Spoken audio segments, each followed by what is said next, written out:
अगर कोई मिनिस्टर बनी है तो वह इमरान खान के दौर में बनी है। मैं सवाल पूछना चाहती हूं, स्पीकर साहब इनको चुप कराएं। ऑर्डर इन द हाउस, मोहतरमा आप बोले। जो टिकटॉक और वजीर आला जो कहती है कि खवातीन मेरी रेड लाइन है, रेड लाइन के बाद आप यहाँ पे कायद आजम रहमतुल्लाह अलैह की तस्वीर के सामने मोहतरमा फातिमा जिन्ना का जिक्र करते हैं। शुक्र है स्पीकर साहब, स्पीकर के मोहतरमा फातिमा जिन्ना के जो अपोनेंट थे ना वो हिंदू थे, वो अंग्रेज थे। साहब जो हैं वो कांग्रेचुलेट कर रहे हैं इस ऑगस्ट हाउस को। सर सेकंड पैराग्राफ में वो इंस्पिरेशन ले रहे हैं और गाइडेंस ले रहे हैं कायद आज़म मोहम्मद अली जिन्ना से, शहीद जुल्फ़िकार अली भुट्टो से, शहीद मोहतरमा बेनज़ीर भुट्टो से। और क्यों इंस्पिरेशन ले रहे हैं? वो इंस्पिरेशन ले रहे हैं कि they were advocates for democracy, tolerance and social justice. और सर जारी बात है, अगर मैं यहाँ पे मेरा पैराग्राफ हो तो मैं ये कहूँगी कि मेरी इंस्पिरेशन कायद आज़म मोहम्मद अली जिन्ना के साथ साथ मेरे लीडर इमरान खान के नाम पे भी है। अब सर अगले पेज पे प्रेसिडेंट साहब फरमाते हैं कि शहीद मोहतरमा Benazir Bhutto was a champion for women's right and always went an extra mile in advancing the women's. Speaker साहब मैं आपकी तवज्जो हासिल करना चाहती हूँ प्लीज। अब सर ये विमेन एम्पावरमेंट के ऊपर प्रेसिडेंट साहब ने बेनज़ीर भुट्टो साहिबा से इंस्पिरेशन लिए, सर हम भी कदर करते हैं।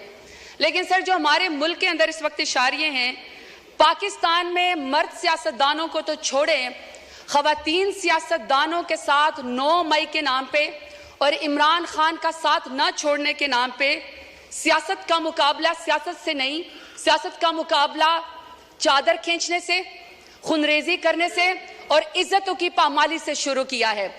सर ये मेरे पास रिपोर्ट है HRCP 2020 की। सर इसकी रिसर्च कहती है कि 90% पाकिस्तानी खवातीन ने कहीं पर भी जिंदगी के किसी हिस्से में डोमेस्टिक वायलेंस का वो शिकार हुई है। तो स्पीकर साहब जब 90% खवातीन कहीं पर डोमेस्टिक वायलेंस का शिकार हुई हैं, वहां पे कोई आदमी जिसका ज़हनी तवाज़न शायद दुरुस्त ना हो और अपने आप को बड़ा एम्पावर्ड समझता हो, मेल शोविनिज्म है, वो बंद दरवाजों के पीछे किसी खातून के ऊपर जो है वो तशद्दुद करता है ताकि उसकी चीखें सुनाई ना दें। जब घर के बड़े उसको जमा करते हैं और उसको बुलाते हैं कि तुमने खातून के ऊपर तशद्दुद क्यों किया, तो सर वो भी मुंह छुपाए फिरता है।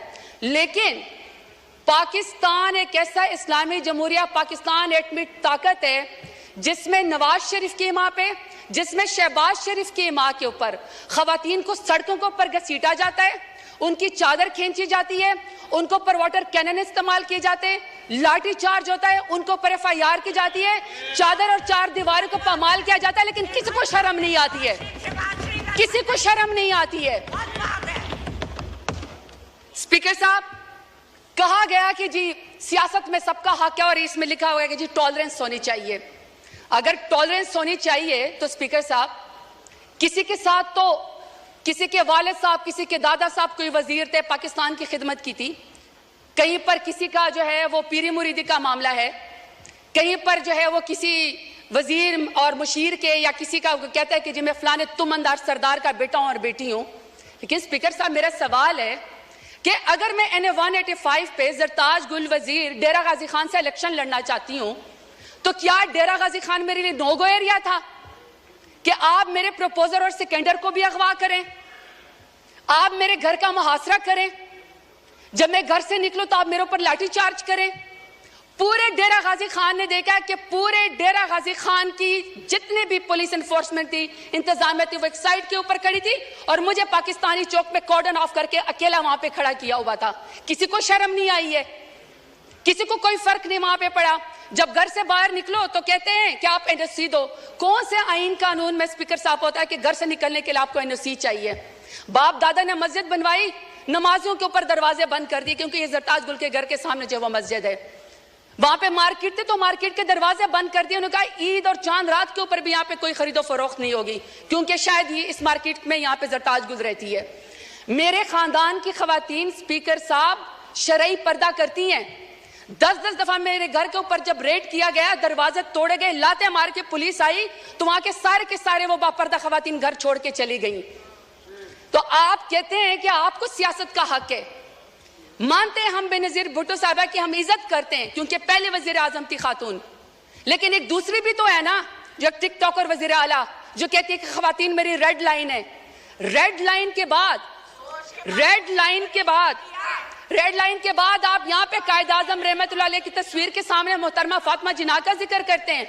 शुक्र है स्पीकर साहब, स्पीकर के मोहतरमा फातिमा जिन्ना के जो अपोनेंट थे ना, वो हिंदू थे, वो अंग्रेज थे, वो कुछ तो वजादार थे। यहाँ पे वजादारी का मुझे आलम बताएं, यहाँ पे आप मुझे वजादारी का आलम बताएं स्पीकर साहब कि कायद आजम रहमतुल्लाह अलैह के पाकिस्तान में भी खवातीन को सियासत की इजाजत है। ये अमरियत का जिक्र करते ना, कल को कह रहे थे कि जी किसी को निकाल के आप कब्र से फांसी पे लटका दो, तो मुशर्रफ दौर में सबसे ज्यादा खवातीन को यहाँ पे रिजर्व सीट दी गई। बदतरीन अमरियत के अंदर भी खवातीन को सियासत की इजाजत थी। बेनजीर भुट्टो के दौर के अंदर भी खवातीन को सियासत की इजाजत थी। इमरान खान मेरे लीडर की हुकूमत में खवातीन को सियासत की इजाजत थी। सबसे ज्यादा पाकिस्तान की तारीख में अगर काबीना में कोई मिनिस्टर बनी है तो वह इमरान खान के दौर में बनी है। मैं सवाल पूछना चाहती हूँ स्पीकर साहब इनको चुप कराएं। ऑर्डर इन द हाउस, मोहतरमा आप बोले।